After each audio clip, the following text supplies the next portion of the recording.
Bom, meu nome é Silvia, vou começar aqui apresentando um pouquinho, um trecho da minha trajetória profissional.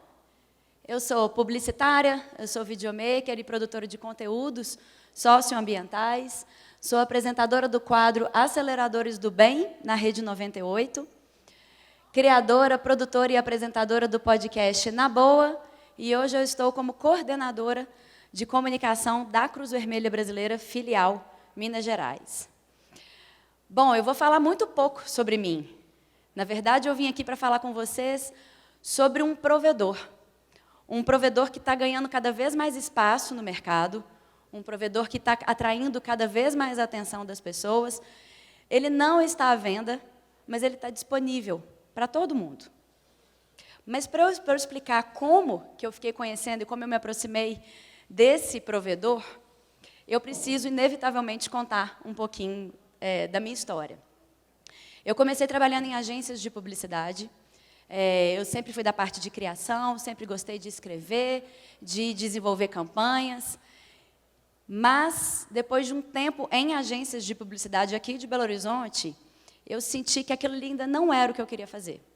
Ainda não tinha chegado no ponto que eu queria, na satisfação que eu queria. E aí, eu me mudei para o Rio de Janeiro e fui trabalhar na TV Globo. Na TV Globo, eu trabalhei durante quase 10 anos com roteiro, mas trabalhei muito também na parte de direção, de edição, de produção, e sempre voltado para os programas de entretenimento. E foi num desses programas que eu trabalhei, o extinto TV Xuxa, que a gente tinha um quadro onde a gente realizava sonhos. A gente escolhia as melhores cartas que os telespectadores mandavam para a gente. Apesar dos e-mails, as pessoas ainda tinham que mandar cartas. E aí a gente selecionava as melhores cartas, os melhores sonhos para a gente realizar. Só que não bastava só realizar aquele sonho. A gente tinha que ir lá, entender o contexto daquela pessoa, ver se fazia sentido a realização daquele sonho. E nessa brincadeira, eu acabei conhecendo um Brasil que eu jamais imaginei que existia. Que eu jamais me imaginei nele. Quando a gente pensa em Nordeste, por exemplo, alguém aqui já falou assim, pô, eu vou para o Nordeste, você vai lá para o sertão? Ou você pensa numa praia? Né? Geralmente a gente pensa nos lugares mais turísticos. E a gente acaba se distanciando daquelas realidades que a gente só vê em livro, que a gente só vê em televisão, né? E aí eu voltei, depois de 10 anos, para Belo Horizonte, completamente sem saber o que eu ia fazer da vida, mas eu sabia que eu queria continuar contando histórias, que eu queria continuar conhecendo esses mundos que estavam aparentemente muito distantes de mim, mas que eu fui descobrindo que nem tanto, que basta a gente quebrar aí alguns muros, né? E aí, sem saber o que eu fazia, eu acabei descobrindo uma empresa no Rio de Janeiro que faz viagens de voluntariado. Ela promove trabalhos voluntários para as pessoas. E eles estavam convocando uma turma para ir para o sertão do Piauí reformar uma fábrica de brinquedo de madeira. Essa fábrica, ela mudou completamente a realidade de uma cidade de 8 mil habitantes, que se chama Acauã. Nessa cidade, as pessoas não têm nem ensino médio. E, basicamente, todo mundo vive à base de agricultura. Só que lá chove uma vez por ano. E aí, um cara do Espírito Santo teve uma ideia de construir uma fábrica de brinquedos de madeira em Acauã, onde os homens iam aprender a marcenaria, a preparar os brinquedos, e as mulheres iam aprender a colocar os adesivos, a preparar as embalagens e deixar tudo pronto para venda. Os jogos ficaram tão legais, que, de cara, a Tokstok encomendou 3 mil unidades. E mudou completamente a realidade dessa cidade, que é Acauã. Eu fiquei completamente mexida com essa experiência. Assim como eu não sabia o que era empreendedorismo social, o que era engajamento, o que era pensar num negócio além dos lucros, muita gente também poderia não saber. E aí, eu com uma câmera na mão, pensando num roteiro, quem sabe eu não poderia contar essas histórias para as pessoas. E aí eu não parei mais. Depois do Piauí, eu fui para o Haiti, logo depois de um furacão, Matthew, que passou em 2016, onde eu encontrei gente do mundo inteiro ajudando da forma que podia para o Haiti se reerguer. Lá eu encontrei as crianças mais carinhosas, mais amorosas, que lidam com a morte todos os dias e em 5 minutos elas já te chamam para brincar. Elas estão acostumadas a ver a morte muito de perto, né? Depois dessa experiência, eu fui para um campo de refugiados no Líbano para atender os refugiados sírios, onde a gente foi cheio de ideias, onde a gente foi cheio de projetos para ver de que forma que a gente poderia impactar e melhorar um pouco a vida dessas pessoas. E nada do que a gente levou deu certo. Nada do que a gente pensou funcionou. Porque a gente não perguntou para eles primeiro o que eles estavam precisando, como que a gente poderia ajudar. E aí foi a grande lição que eu aprendi nessa missão em específico, foi isso. Quando a gente quer ajudar alguém, quando a gente se dispõe a fazer algum projeto, a gente primeiro precisa entender qual é a demanda daquelas pessoas, qual é a demanda daquele mercado, vamos dizer assim, né?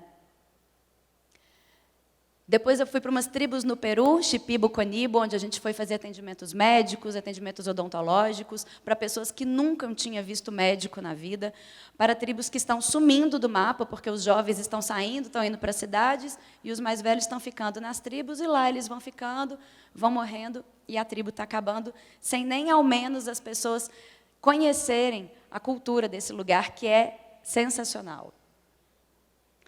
Depois eu fui para a Amazônia. A gente foi construir uma biblioteca numas tribos onde os professores não estavam mais indo até as escolas. E aí a gente construiu uma biblioteca para que, pelo menos, as pessoas lá continuassem a ler e a escrever. E foi por causa desse trabalho que a gente fez, que a gente chamou a atenção do governo local, da prefeitura local, e eles voltaram com os médicos lá para esse vilarejo. Depois veio Brumadinho, que infelizmente... Eu fui para ir só uma vez para fazer uma gravação para a Rede 98, mas chegando lá eu vi que aquelas pessoas iam precisar de voz durante muitos e muitos tempos, né, muitas vezes, que aquilo ali não ia se resolver tão cedo como não resolveu até hoje. Eu resolvi voltar todo mês a Brumadinho, mostrando como que aquelas pessoas estavam se reerguendo. E aí, por causa desse trabalho em Brumadinho, eu acabei ficando muito próxima dos bombeiros, ficando muito próxima das pessoas que estavam trabalhando ali diretamente, e acabei conhecendo o capitão dos bombeiros, eu não sei se vocês conhecem, o Léo Fará, que é um cara espetacular, que acabou de voltar da Turquia, que também esteve em São Paulo, que ele faz um trabalho aí de resgates emergenciais, está com a empresa dele, e ele falou comigo, você precisa ir para Moçambique, porque Moçambique acabou de passar pela mesma coisa que Brumadinho passou, não de lama, mas de catástrofe gigantesca que as pessoas lá não sabem nem por onde começar. E para Moçambique eu fui, em 2019, achando que eu ia ajudar com tudo que eu tinha aprendido em Brumadinho e podendo levar lá para Moçambique, mas eu estava errada. Eu acabei aprendendo muito mais em Moçambique e trazendo para cá muitos projetos e muitas ideias, porque Moçambique é um lugar que respira empreendedorismo social o tempo inteiro. Não existe um negócio em Moçambique que eles não pensam na solução de alguma questão social ou ambiental. Porque se o dono daquela empresa nunca passou fome, o que é muito difícil de ter acontecido, ele conhece alguém que passou. Então, eles lidam com as questões sociais muito de perto. E aí, fazendo todos esses trabalhos, eu acabei chamando muita atenção da Rede 98, que hoje está presente na rádio, hoje está presente na web, hoje está presente na Claro Net, em alguns canais da internet na Grande BH, em algumas cidades do interior aqui de Minas, onde eu apresento esse quadro há 7 anos. E eu mostro toda semana pessoas que têm boas iniciativas e que estão transformando a vida de outras pessoas. Que estão transformando a vida de uma pessoa, do bairro, da rua, de uma comunidade, de uma cidade, não interessa. Pessoas que pegam e fazem a coisa acontecer. O que também acabou chamando a atenção da Cruz Vermelha Brasileira Filial Minas Gerais, onde eu coordeno a comunicação lá desde 2021. A gente atende só o estado de Minas Gerais, mas a gente também acaba se deparando e lidando aí com diferentes realidades, com diferentes dificuldades, né? E aí foi fazendo tudo isso que eu falei com vocês de uma forma muito resumida aqui, que eu cheguei à conclusão que todos nós podemos ser provedores. Todos nós podemos ser provedores de impacto. Todos nós somos uma baita ferramenta. Os negócios com que a gente trabalha podem ser uma baita ferramenta. A gente pode impactar, sim, as pessoas, independente do nicho onde a gente atua, independente de onde a gente mora, independente do nosso tempo. Basta querer, basta começar. E aí, quando a gente fala em provedor, eu fiquei pensando muito na questão da feira aqui, né? Dessa palavra, provedor, que é justamente isso. Antes da gente ser provedor de internet, da gente ser provedor de alguma coisa, o provedor é aquele que provê, que providencia, que atende às necessidades, quem fornece, quem abastece. E isso serve para qualquer coisa, para qualquer mercado, para qualquer conotação. E aí, quando a gente começa a pensar em termos de mercado, de empresas, né? O que poderia ser o provedor, essa pessoa que fornece, que abastece? Vem uma palavra que está sendo muito usada ultimamente, que está sendo muito falada ultimamente, que é o ESG, ISD. Tem gente, eu acho estranho isso, mas tem gente que fala ESG, chamem como quiser, né? Mas hoje em dia não tem como mais não falar sobre isso quando a gente pensa num negócio. E isso pode ser a lojinha do lado, como uma grande empresa também, né? E o que seria o ESG? É de environmental, ou seja, o ambiental, o S de social e o G de governance, que seria a governança. Então, quando a gente pensa no ambiental, de que forma que a minha empresa ela impacta o lugar onde ela existe ali? De que forma que eu impacto o ambiente das pessoas que eu atendo? De que forma que eu estou impactando o meio ambiente em volta, que eu estou ajudando de alguma forma ou prejudicando de outra forma, que eu vou vir aqui com exemplos que mostram muito bem esses dois lados, né?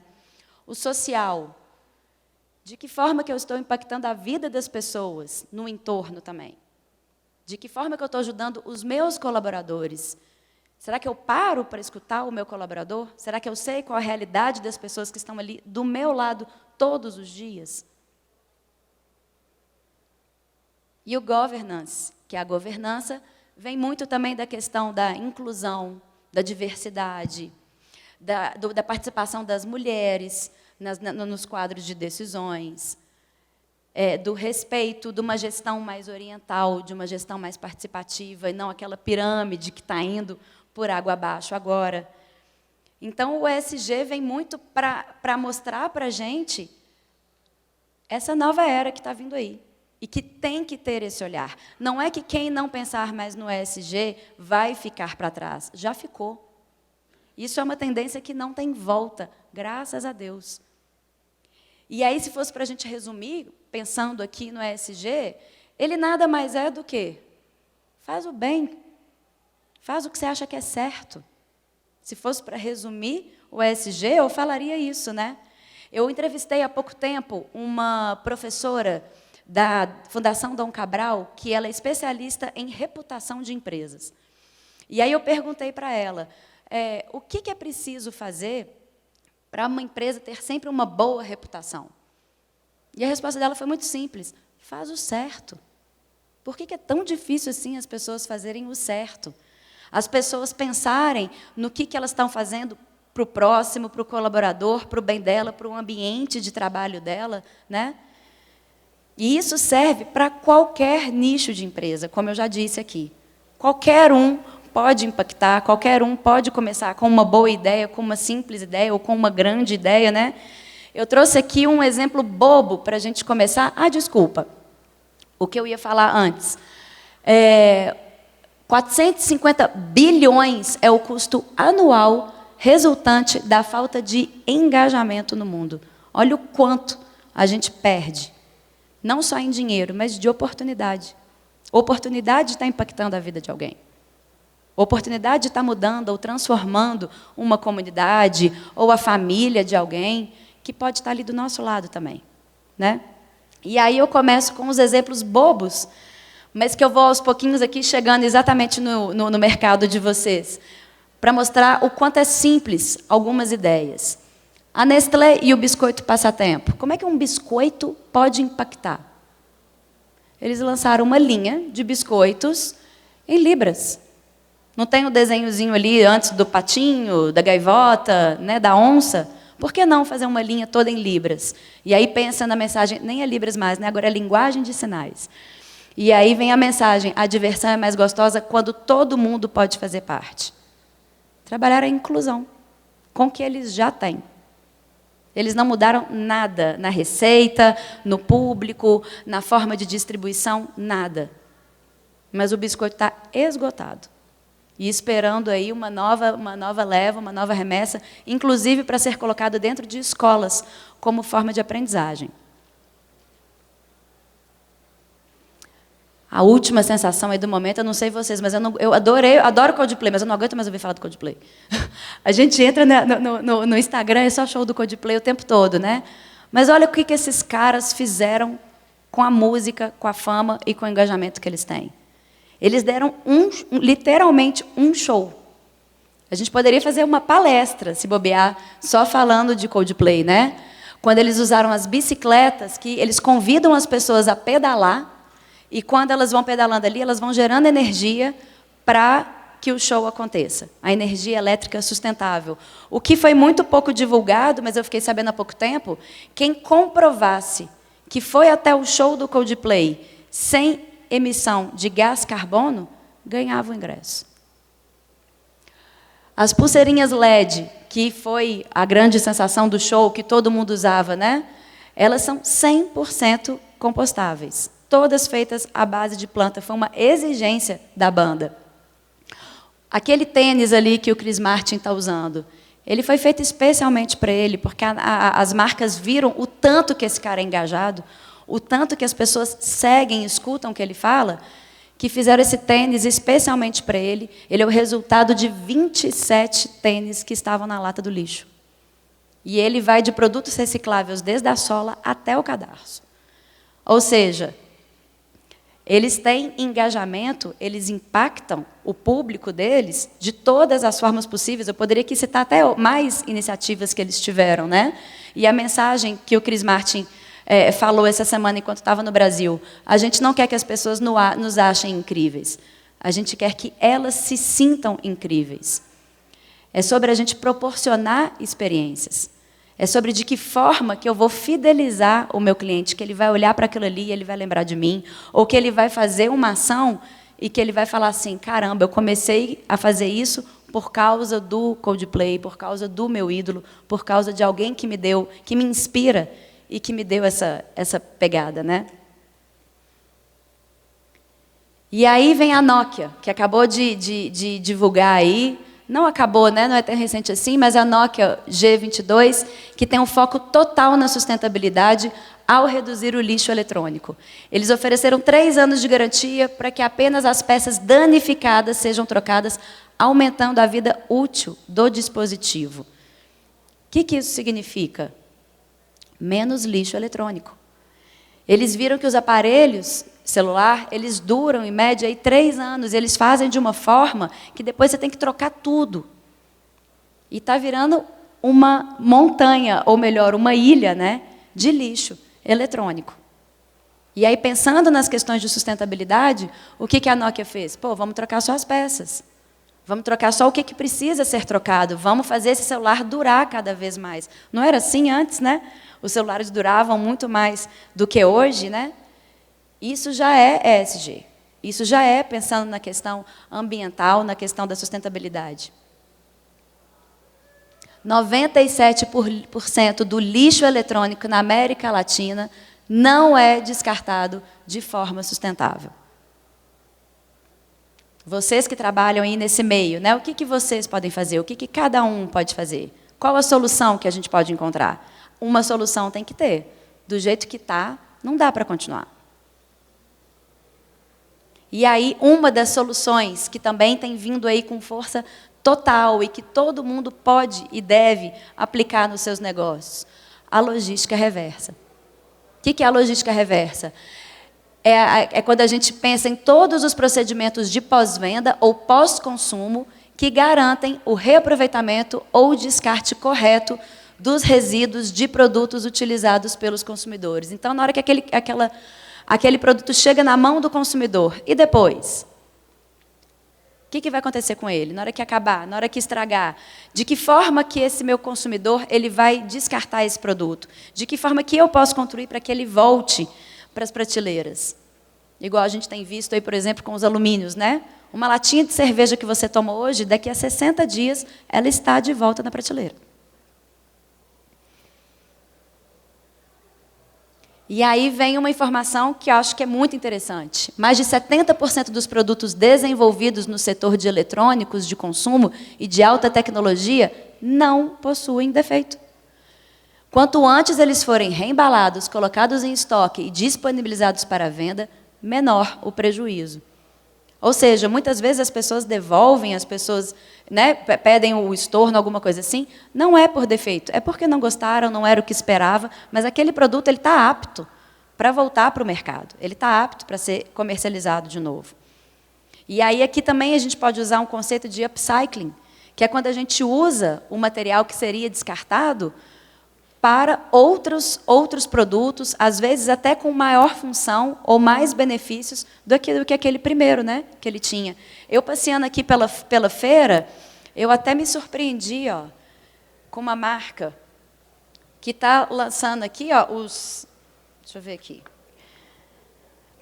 soluções para o cabeamento da sua empresa. Os cabos são todos feitos de cana-de-açúcar. Tudo é reciclado depois. Tudo é feito pensando no consumo, no reaproveitamento, ou na reciclagem, ou de que forma que esse resíduo vai ser descartado depois, sem danificar tanto o meio ambiente, né? E aí agora eu venho para uma parte mais social, não só o ambiental, como eu disse agora eu venho o social. Tem uma empresa aqui em Raposos, Raposos fica aqui na Grande BH, quem não é daqui de Minas, né? A empresa Rapidez Internet de Raposos, ela substituiu a taxa de instalação por doações. E todo mês a empresa destina o que foi arrecadado para uma instituição. O Elon está aqui? Não, né? Exatamente, porque ele me falou que estaria aqui, né? E eu fiz questão de usar esse exemplo. Porque ele, nem mês passado, esse mês, ele esteve na Cruz Vermelha, entregando as cestas básicas que ele arrecadou no mês, e ele já está com a campanha de arrecadação de roupa de cama, não é isso, Elon? Ou seja, olha que diferencial que ele trouxe para o cliente dele. Ele substituiu uma taxa de instalação por uma doação. Pensa agora como consumidor. Você vai preferir pagar uma empresa ali a taxa de instalação, ou você vai preferir entregar uma cesta básica? Você vai preferir entregar uma roupa de cama, ou brinquedo também que já teve, ou leite? Cada mês ele tem uma pegada diferente e ele ajuda uma instituição diferente também.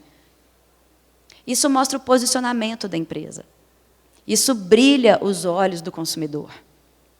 Não menosprezem os jovens hoje em dia, porque eles estão, sim, ligados a impacto. Eles estão, sim, querendo saber o que a sua empresa está fazendo, de que forma que você está impactando, de que forma que você pode estar ajudando. E são esses consumidores que vão crescer cada vez mais e que vão ter cada vez mais espaço. E voz, não à toa as empresas estão cada vez mais atentas a tudo isso. É uma demanda de mercado realmente, não só de clientes, mas dos acionistas também, né? Que hoje em dia ninguém mais investe em empresas que não têm essa pegada, que não têm esse olhar. Um outro posicionamento social também, que eu achei sensacional e que eu entrevistei recentemente lá no quadro Aceleradores do Bem, é o pessoal da Oca Game Labs. É um pessoal de Salvador. Eles criaram um game todo contextualizado no sertão nordestino. Esse game ele se passa lá na época do cangaço. Do cangaço, exatamente. Eu te pedi agora para você passar esse trailer. Do cangaço. E aí, a personagem, que é a Cícera, não é cangaço que eu quero falar, gente. Calma que vai vir o nome. Canudos. Na época de Canudos. Eu sabia que era um C. Eu confundi o cangaço com Canudos. Ele se passa todo na época de Canudos. E aí a personagem, que é a Cícera, como é que ela vai se mantendo no jogo? Quando ela acha água. Como é que ela ganha bônus no jogo? Quando ela encontra o avô dela, e o avô dela dá os conselhos para ela. Olha, eu fico até arrepiada só de falar de novo.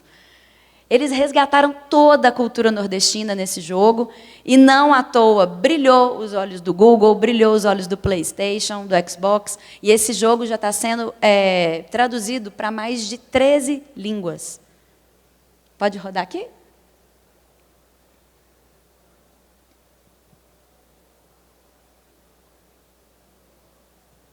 Tem o áudio também.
Eu estou ouvindo lá no fundo. Ó. Não está ou não?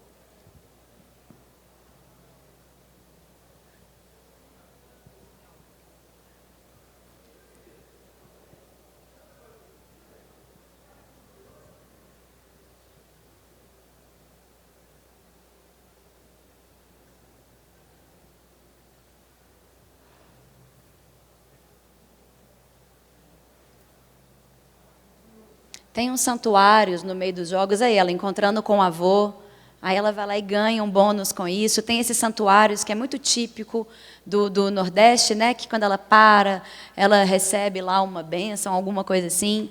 E aí tem os animais do local, a vegetação é toda do local.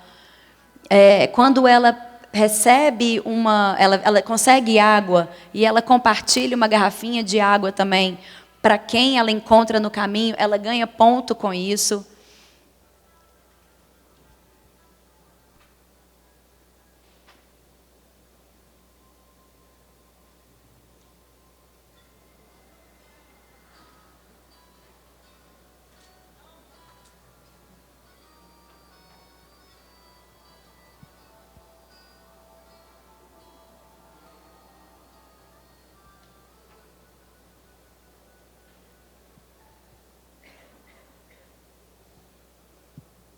Eu achei sensacional esse game. Como eu falei até com o próprio Vitor, que é um dos fundadores que eu tive o prazer de entrevistar, eu tenho 2 meninos dentro de casa.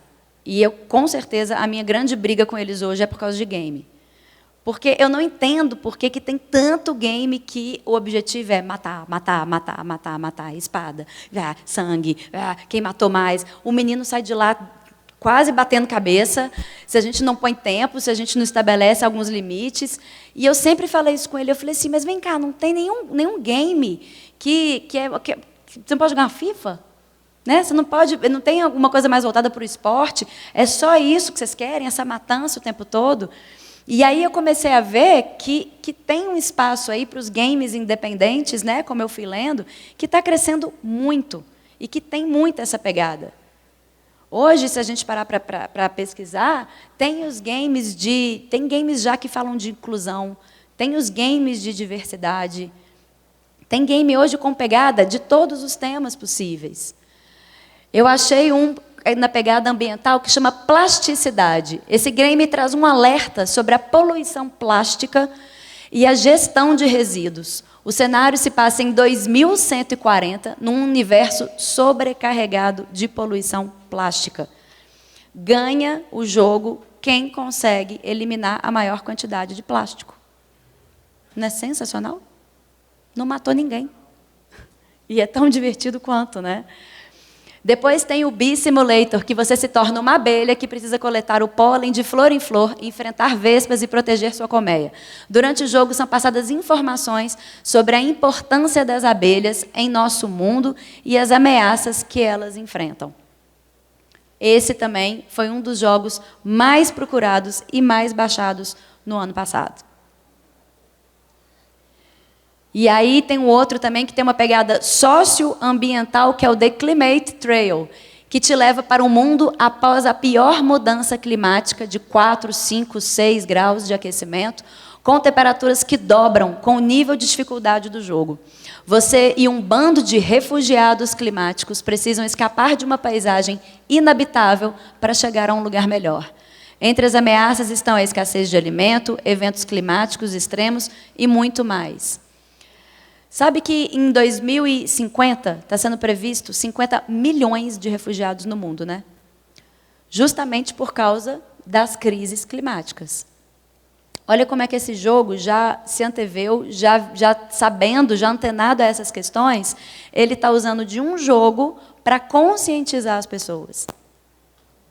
E isso, daqui a pouco não, já está, né, chegando nas escolas. Uma pesquisa feita, né, pelo mercado de games, segundo a Abra Games, os games hoje, 40% deles são entretenimento, 30% educacional e 15% de treinamento corporativo. E isso tende a só cada vez mais aumentar a parte do educacional. Porque não tem como eu ali ficar brigando com meu filho, porque ele está muito tempo no videogame, porque ele está muito tempo no celular, está muito tempo no iPad, muito tempo na televisão. Essa é a realidade dessa juventude. Óbvio que a gente tem que limitar? Tem. Mas essa é a realidade deles. Então, de que forma que a gente vai usar essa ferramenta de uma forma mais positiva, de uma forma educacional, de uma forma para conscientizar, para mostrar para eles o mundo que está aí, tão perto da gente, e às vezes tão longe, e que eles podem ter acesso, que eles podem ter mais conhecimento. Quando eu passei para o meu filho, esses games todos aí que eu descobri, e vários outros, ele já quis baixar tudo na mesma hora. Ele já quis ver como é que funciona, ele já quis ver como é que acontece. É a curiosidade deles, por que não levar para esse lado, né? E aí eu convido todos vocês a serem provedores de impacto. Dentro das empresas, fora das empresas, conquistar o alcance de vocês, dentro do trabalho de vocês, ou da pessoa de vocês, do engajamento de vocês, como é o caso dele, que fazem ali do dia a dia de vocês ferramenta de impacto, que todos nós podemos ser. Tem uma das grandes ONGs aqui do Brasil, chama Gerando Falcões, de São Paulo. Eles estão com um projeto gigantesco chamado Favela 3D, que a D é uma favela mais digna, uma favela mais digital, e o outro D eu acabei de esquecer. Mas é porque eu estava querendo falar com vocês da digital, que eles acabaram de levar internet para toda uma comunidade lá de São Paulo. De graça. Ninguém lá vai pagar por aquilo. As empresas, claro, né? As empresas que estão, grandes empresas estão apoiando eles nisso. E esse é o intuito dele em todo o Brasil. Essa favela já está servindo de modelo para todos os estados do Brasil. O nosso governador já esteve lá para ver como é que ele pode trazer isso para Minas. Aconteceu a mesma coisa no Rio, aconteceu a mesma coisa no Sul, para todos os cantos. De que forma que eles podem fazer levar acesso, né, à internet para essas pessoas. Tem uma empresa aqui em Belo Horizonte que chama Hope School. O que eles estão fazendo? Eles estão pegando meninos de comunidade e eles estão ensinando eles softwares. Porque não tem mão de obra, vocês devem saber disso melhor que eu, né? Não tem mão de obra nesse mercado. Vocês precisam de profissionais na área e vocês não encontram. E vocês não vão encontrar em países que já estão desenvolvidos, porque lá todo mundo já tem o seu emprego. Aonde que vocês vão encontrar? Aonde que está crescendo muito essa mão de obra? Nos países em desenvolvimento, igual a gente. Porque eles pegam esses meninos em situação de vulnerabilidade e eles dão a mão e falam assim, vem cá, vem aqui que eu vou te ensinar o passo a passo. Na terceira aula que faltou, eles já ligam para o menino. O que aconteceu? Por que você faltou? Por que você não está vindo? Está faltando comida na sua casa? Espera aí, vamos mandar uma cesta básica. Ah, você não está conseguindo transporte? Você não tem mais dinheiro para o transporte? Está aqui um vale-transporte. Eles pegam literalmente na mão do menino e vão com eles até o final. Para daqui a pelo menos 2 anos, eles terem já uma boa mão de obra qualificada, pelo menos no estado de Minas Gerais. Tudo na área de vocês. Tudo na área de tecnologia, tudo na área de inovação. Mercados estão surgindo para atender essas demandas, né? Mas de que forma que vocês querem atender? De que forma que vocês acham que vocês vão fazer o olhar do cliente de vocês brilhar e escolher vocês? Pô, eu andei aqui, é muito concorrente. É muita empresa na área. E aí eu vou até dar uma dica para vocês. Eu que não sou tão dessa área assim como vocês, né? Várias empresas aqui, ó, eu não entendi o que faz. A internet nas suas mãos. Eu já tenho. Meu celular faz isso para mim. Uma internet muito mais fácil. Chamadas vazias. Que está mais do mesmo. Onde que você pode se destacar? Onde que você pode ser diferente? E o principal, onde que você pode fidelizar? Que alguém vai falar assim, eu posso até pagar mais caro, mas eu vou comprar dele, porque o impacto que esse cara causa é muito massa. Porque o meu dinheiro não para só ali. O meu dinheiro vai para outras causas também, e eu que estou sem tempo, e eu que não sei como ajudar, pô, se eu pelo menos compro daquela empresa, se eu pelo menos compro desse cara, eu estou ajudando de alguma forma. Eu já estou contribuindo com alguma causa, que às vezes eu não sei nem qual. É. A concorrência está aí, a tecnologia está aí, a inovação está aí, né? Mas o que a gente vai fazer com ela depende de cada um de nós. Pode ser uma pequena, uma grande ação. Teve dia que eu estava dando uma palestra e uma senhora falou assim para mim, eu não faço muita coisa. Eu faço uma ação bem pequenininha numa comunidade aqui perto. E eu fico numa dificuldade para saber como é que eu faço para ajudar mais. Eu falei com ela, pergunta para a pessoa que você ajuda, essa uma família aí que você ajuda, se o que você faz é pequeno. Não é pequeno, não existe pequena, média ou grande ação. Os exemplos estão aí, né, que a gente deu. Tem vários outros, mas a gente pode começar. Seja com a mão de obra que dá trabalho qualificar? Dá. Mas você já imaginou se você qualifica, que você dá oportunidade para um cara e que você muda completamente a vida dele? Já imaginou colocar as pessoas com deficiência? Pô, tem um Instituto Mano Down aqui em Belo Horizonte que eles estão empregando os meninos com síndrome de Down para tudo quanto é lado. Os meninos estão fazendo acontecer e mostrando o quanto é possível trabalhar com a inclusão no nosso dia a dia. Exemplos não faltam. Eu poderia ficar aqui, ó, horas e horas falando, né? Mas eu queria realmente deixar aqui esse convite, plantar essa sementinha dentro de vocês, que todos nós podemos, sim, ser provedores de impacto. Vou deixar um vídeo que mostra um pouquinho de tudo que eu falei. Aqui estão os meus contatos, para quem quiser me procurar, quem quiser dicas, quem quiser uma orientação. Eu tenho uma empresa no bairro tal, eu tenho uma empresa na cidade tal, você conhece alguém? Como eu vivo muito nesse meio, eu não digo sempre conheço alguém, não, mas é grande a chance de eu conhecer alguma forma que você possa ajudar. E se eu não conheço, vamos junto, que eu te ajudo a causar cada vez mais impacto. Eu separei um vídeo aqui para só ilustrar um pouquinho do que é o meu trabalho, para vocês entenderem um pouquinho todas aquelas fotos que eu exibi e por que eu cheguei até nesse nível de consciência de que todos nós podemos ser esse provedor de impacto.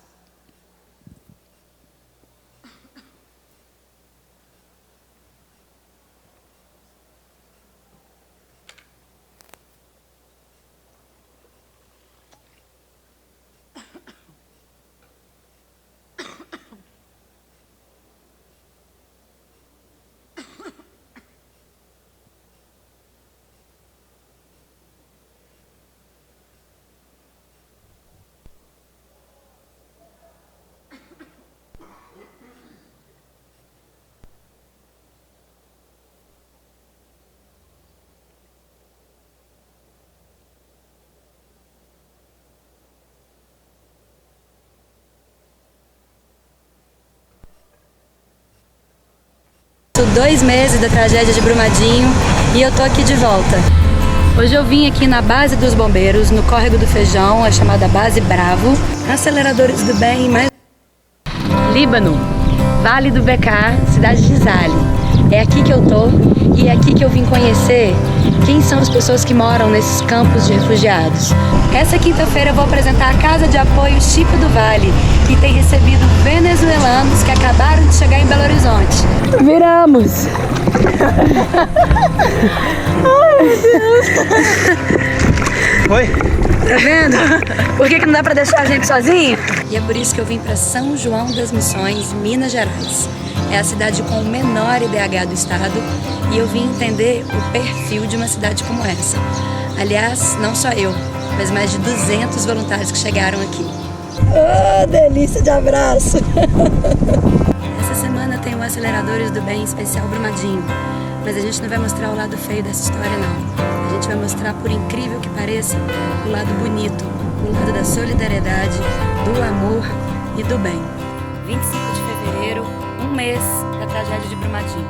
25 de março, 2 meses da tragédia de Brumadinho e eu tô aqui de volta. Hoje eu vim aqui na base dos bombeiros, no Córrego do Feijão, a chamada Base Bravo, Aceleradores do Bem, mais uma vez em Brumadinho, 1 ano após a tragédia da Vale por aqui. Ali era a sua casa? Aham, ali é daquela cor ribado lá, é. Acho que eu tô olhando a cor ali. Mas será que aquela coxa ainda dá pra lavar? Acharam a colcha da sua casa? Olha ali. Aquela coxa dele é. África, Moçambique, província de Gaza, cidade de Chokwe, aldeia Muzumuia.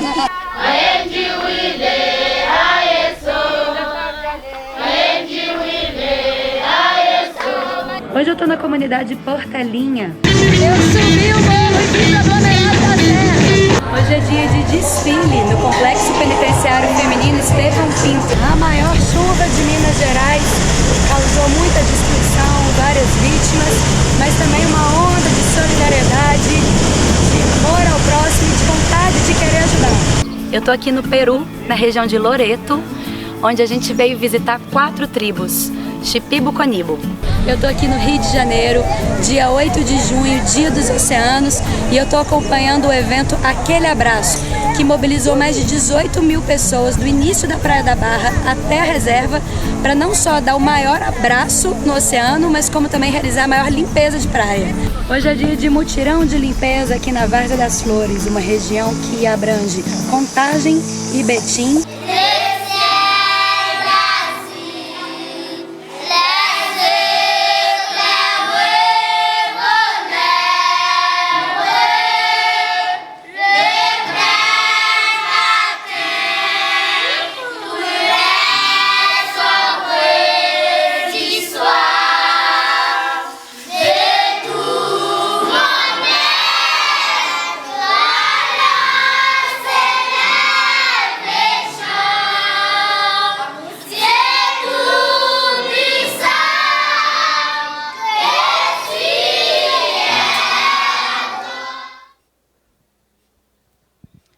Essa foi a forma que eu encontrei de causar o meu impacto, com o que eu sei fazer. Eu sei contar histórias, eu sei fazer vídeos, eu sei pensar fora da caixinha, pensando no próximo, pensando no que cada um pode fazer para a gente impactar o outro.